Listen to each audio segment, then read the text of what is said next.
Fourth race of the NHRA countdown of the championship is in the books. The Fall Nationals, the Stampede of Speed, whatever you want to call it, has wrapped up, and it has been an incredible weekend of racing to take place. And as we head into Pomona, the final two races, we have the Nevada Nationals going on in Las Vegas in, I believe, 2 weeks' time, and then we have the finals in Pomona to wrap it up. And when we get to Pomona, I guarantee you we're going to be talking about this weekend and how this weekend has changed the point standings, because we now have 4 new points leaders. Well, 3 actually. We have 3 new points leaders. The one, you already know it, NHRA holds on to the points. I don't even need to spoil anything with that. You knew that already. But just an absolute fantastic weekend. So many shakeups points-wise, so many shakeups with how this plays out for the championship contenders, as well as the feel-good stories and just the drama and the chaos that has happened. Dallas once again delivers, and now everything we thought was going to be happening heading into Pomona, it changes. Just like what happened back at Charlotte, changes in Dallas, and now it's going to be a different outlook going into Pomona. So let's go straight into it. I do have some notes to go over from what happened over the weekend, because, again, this race was so crazy that I need to give you guys notes from what happened back in qualifying. First off, Chase Van Sant out with an injury, more than likely done for the season. He was on crutches this weekend. I believe during Q1, he got close to the wall, scraped his knee pretty badly, went to the hospital, was on crutches, said in an interview, I believe, during Q2 that he was going to have skin grafts done. More than likely going to be out for the season, so that's 2 riders now. End of an incredible rookie season done by Chase Van Sant. Looked like he was starting to find his footing. Now he's going to have to try it again in 2024 as he enjoys an early start to the offseason. Dale Creasy Jr. and Dave Richards probably going to be the highlight of the weekend in terms of videos. Scary wreck during Q1. Dale Creasy Jr. was in the left lane, lost control of his car, went across into the right lane right in front of Dave Richards. Dave had nowhere to go, smashes into the back of him. Both cars wrecked, both cars torn up. Good news is they both got out. Sad news is they're both probably done for the season. Those cars are destroyed. Those cars are total. Those cars are done. They were not able to get obviously repaired. Those are 2 low-budget teams that don't have the major backings of everybody else, so they're more likely going to be done in terms of their 2023 season. Bob Taskett III, a really good weekend for him to start off. He set the fastest run in the history of funny cars since the laid-back header era, with a personal best ET of 3.822, which breaks his own ET, breaks the track record, and now is the self-proclaimed fastest Ford in the world. He also claimed a $15,000 bonus, being the fastest qualifier in Q2, and also at a blistering speed of 335 miles an hour. We talked about NHRA, an incredible weekend for him. He sweeps the weekend in Dallas. Number 1 qualifier going into race day. Won the $5,000 bonus, being the fastest in Q2. Breaks the national record for the Pro Stock motorcycle in terms of ET with a 6.627. And sets the second fastest in terms of mile an hour with a 204.16. And then goes on to win the Fall National. So literally everything but the speed record. He took everything home from Dallas. His suitcase going into the airport to go back to Indianapolis is going to be full with the Corral boots he won, with the cowboy hat, with the Wally, with the money, everything. He came into Dallas and took everything they had. He cleaned house. Tony Stewart Racing also cleaned house. They ended up doubling up for the first time. We waited a long time to see it happen. It happens in Dallas. Matt Hagan wins funny car. Leah Pruitt wins top fuel honors. So Tony Stewart Racing gets to sweep it and take it home. Tony, sadly, I believe lost in round 2 to Angel Stampede, who made her debut in Top Alcohol Dragster. So they didn't exactly get everything, but in terms of Tony as a team owner, takes home the Wallies in Dallas. Speaking of Angel Stampede, her record as being the winningest female racer in NHRA history has finally been broken. Erica Enders takes home Pro Stock honors. She now becomes the winningest driver the winningest female driver in the history of the NHRA, breaking Angel Stampede's record. Like I said, make her Top Alcohol Dragster debut. Ends up losing, I believe, in the semifinals. Erica wins Pro Stock, extends her points lead heading into Nevada. And then I just want to give a quick shout out, Julie Natas and Doug Gordon. Julie Natas wins her first Top Alcohol Dragster Championship. Doug Gordon, in his farewell season, takes home the top alcohol funny car win, claiming his 7th win of the season on the way out. Now is currently at, I believe, 26 national event wins in his career. An incredible end to the season for him as he gets ready to get out of the car for the final time. And what a way to end it off than on top with the number 1 spot. Looking into the brackets, Gage, like I said, takes home everything. Goes into round number 1 against Blaine Hale, takes care of him. Chris Bostick defeats him, Hector Arna Jr., and then moves into the finals against Eddie Krawick, who went off against Corey Reed in round number 1, takes care of Matt Smith in round 2. Joey Gladstone, another Matt Smith rider on Angie's old bike, takes care of him in the semifinals. And then we see an all Vance and Hines final. Gator with a 6.644 takes home the Wally and the cowboy hat, and I take home a trophy as I actually predicted a perfect bracket for the drag racing bracket bonanza. So not only does he win, but I get to win too. So I finally get to get one of those. I'm looking forward to hopefully getting my hands on that here soon. Looking in pro stock, Greg Anderson, number 1 qualifier heading into the event, takes care of Chris McGahey in round number 1. Round number 2 against Aaron Stanfield, loses against him. Going into the semifinals, Aaron Stanfield versus Dallas Glenn. Aaron fouls out, actually rolled through the beams while staging, ends up fouling out. Dallas Glenn gets himself back into the finals, trying to turn his season around. What it looked like a guaranteed championship almost has started to fall apart. Needing to rebound, finds himself in the finals here in Dallas. But who does he have to take up against other than Miss 5-time? He had to defeat one 5-time champion, now has to go against the other 5-time champion, Erica Enders, number 3 qualifier against Eric Latino. 6'4", 6'7", takes on a 5'3", sees him go up against, or her, I should say, go up against Christian Quadra. Takes care of him, a 4.73 to a 5.11. Erica moves on to the finals. Troy Coughlin Jr. in the finals takes out a motor, grenades the motor, smokes the entire track, ends up having to go into the wall because of the fact that he could just straight up not see. Erica Enders gets another final round berth in her hometown track, or I should say her home state track in Texas, which leads to a Chevy, obviously, KB Titan versus Elite. Erica Enders extends her points lead against Greg Anderson with a 4.69, becomes the winningest female in NHRA history in her home state. In funny car, Bob Taskett III, the now fastest funny car in the world, a 4.248, smokes the tires round number 1 against Jack Wyatt, but luckily for him, Jack smoked it a hell of a lot earlier, giving Bob Taskett an escape to move into round number 2 against Tim Wilkerson. And this was a weekend where Bob Taskett did really well. I believe he took about every single bonus point that he could have. He maxed out heading into it, had a decent little bit of a points lead. I believe it was actually about less than a round, if I believe, but it was a lot better than what it was when he came into this weekend. And he had a good start to the event. Alex Laughlin takes out Ron Capps in round number 1, and then Terry Havoc Haddock. Man, incredible week for him. He won a funny car challenge that was going on earlier for the Stampede of Speed. He wins that, goes into round number 1 against Robert Height, sends Robert home early, which is exactly what Bob Taskett need. The bad news is the last remaining person, Matt Hagan, takes out Paul Lee. So it was Paul Lee, no, it was Matt Hagan and Bob Taskett who escaped round number 1. But his number 1 challenger in Robert Height was taken out early, which left Matt as the only competitor to try and chase down Bob Taskett to keep him at bay. But luckily for him, Tom Wilkerson stepped up. Bob Taskett III did not have the issues figured out for round number 2. A 3.921, saw him smoke it to Tim's 3.866, sees Tim Wilkerson move on to the semifinal round. They face off against Matt Hagan. Matt Hagan beats Tim Wilkerson to move into the finals against who other than the 16-time champion John Forrest. It looked like John was on the verge of having a winless season, but this weekend really turned it around for them, and he has 2 more shots to try and get it done. John Forrest, round number 1 against John Deal, takes care of him, and Chad Green, round number 2, defeats him to go up against J.R. Todd. J.R. smokes it. John wins the race. It was a pedal fest a little bit. They both smoked at the beginning, but John's able to get back under him, goes across the line, and then blows the body off. So it was all hands on deck to get that peak Chevrolet into the final round. Sadly, was not enough to get it done. Smokes the tires right a little bit past the tree. Matt Hagan takes home funny car. And then in top fuel, Steve Torrance, number 1 qualifier, goes up against Buddy Hull. Steve Torrance moves on to round number 2. A 6.64 takes on a 7.39 to move on against Antron Brown, who defeats Austin Prock.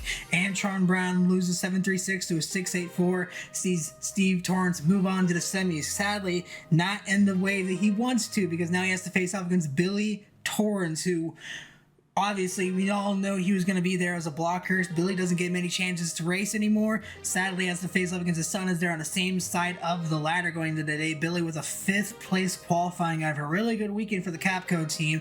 Billy looked really strong. He was believed the 2nd fastest qualifier at the end of Q1. Just looked to be on a roll this weekend and looked like a really strong competitor, and that's exactly what they needed, but not on the same side of the ladder because sadly they made up in the semifinals. Dad versus son. Steve Torrance gets the win done. And I'm going to be honest, a lot of us probably thought that Billy was going to take a dive for him just like he did last year at Charlotte. Not the case. Head-to-head racing, straight down the line, a very close, decisive win for Steve Torrance in the number 1 qualifying spot. A 3.697 to a 7.15 sees Steve Torrance move on to the finals in a race that he very much needs to do so. Down in the other side of the bracket for Leah Pruitt. Leah came in here number 7 against Sean Langdon, takes care of him in the 2nd round, faces off against Doug Coletta, the points leader, the person that she's fighting in the championship for. She came into this event 2nd in the points, came in the race day 3rd in the points because Steve Torrance got the bonus points, and then has to face off against the points leader heading into round number 2.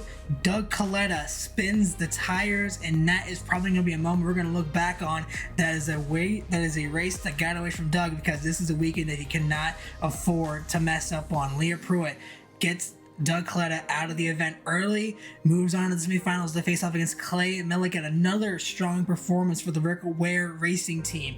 Moves it all the way to semifinals. They look strong in qualifying. According to a buddy of mine, Jim O was excited to get to Dallas to try and see if they could figure out the cold weather qualifying. Looked like it moved in the right direction. Came in there in the 11th place qualifying spot, but going into Sunday, they went rounds and looked as strong in the semifinals. Sadly, in a very exciting way, and the only way that team knows how, Clay stomps on the loud pedal, goes past a tree, and goes into a wheelie. A big question on whether or not the chassis is damaged from that, because that was a hard landing. Obviously, when you do a wheelie in a top fuel dragster, is going to damage some stuff. It's only a question of how badly is it damaged and can they get it fixed in time for Vegas.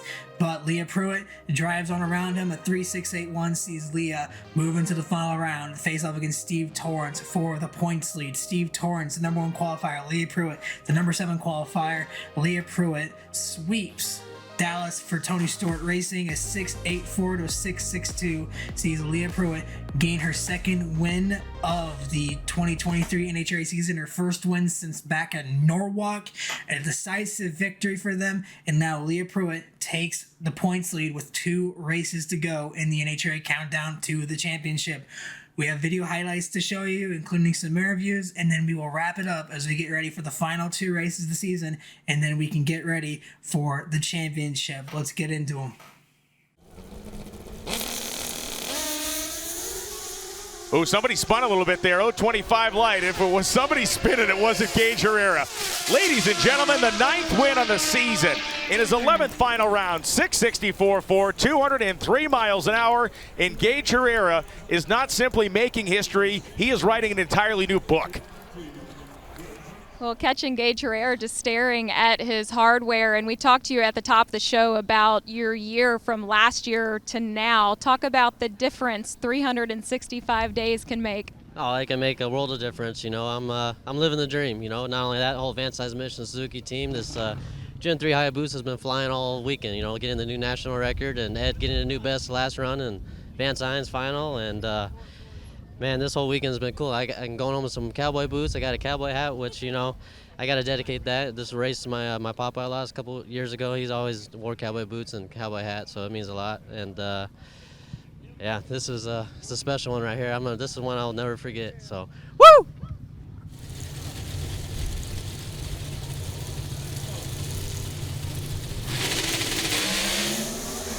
They're off and gone. She was 26, he was 53, and Erica Enders was 65 up, and she's further up than that. 6:46.9 at 2:11.55, a convincing final round victory for Enders.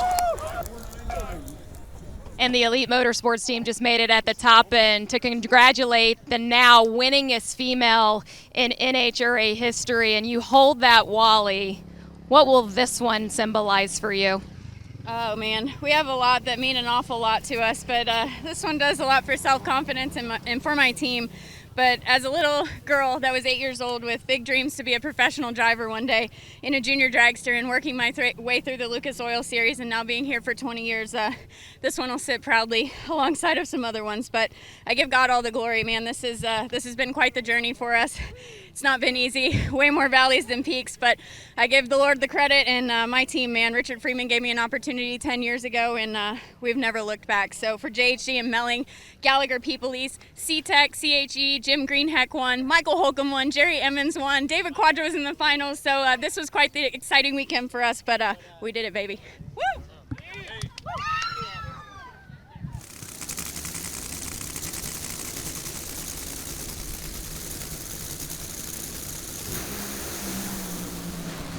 John Force's car loses traction, and Matt Hagan goes back-to-back, 388.3, 332 miles an hour.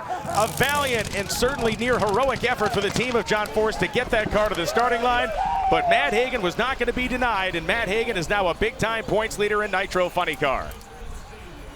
Matt just wanted to congratulate his teammate really quick. You're looking at 2 points leaders that is owned by Tony Stewart Racing, and Matt, Tony was saying that you had a different focus here this weekend. What changed? You know, I mean, like I said, all greatness comes from God, and all I did this morning was say, you know, let's have a great day and give me the ability to drive this race car to the best of my ability. And we have a great crew around us, you know, with American Rebel, Johnson Horsepower Garage, you know, all the folks from Dodge, just doing everything we need to do, and we surround ourselves by the best, and we're having the best results out there on the racetrack. We know what we're capable of. We got to go out here and get it done. But I'm proud of my girl here, Leah. Get it done. Good job. Double up TSR. What a great moment here for Tony Stewart Racing. I know Tony's down there. He's probably got a grin from ear to ear. I hope he does, because I sure do. Good job. We did it. We did it.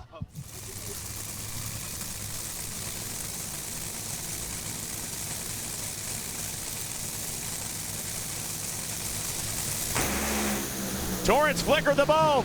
They leave the starting line. Lee is out in front of him at the finish line. It's Bruin on a hole shot. 368.4 beats a 366.2, and Tony Stewart has done it. And we're going to get the trophy into her hand. And Leah, you said finally when Matt Hagan yelled a double up for Tony Stewart Racing, and you're the one that gets it done. I know this has been a special journey for you. How much fire does Leah Pruitt have now as the points leader? Oh, pretty much as Khaleesi's Dragons, that's for sure. I just want to say, red, white, and blue, Mobile One, this is for you and for all our Mobile One users, and for Dodge, for Direct Connection, and for Tony Stewart, believing in this team. Neil Strasbaugh, second year lead crew chief, you are absolutely dynamite. Mike Domagala, my entire crew, Ryan McGilvery, look at our race car all day. It deserves to be in the winner's circle, and I feel like I finally deserve to too. We're going to take this momentum on and do the best we can and do what Tony Stewart Racing does best. Keep winning. Thank you. Hell yeah.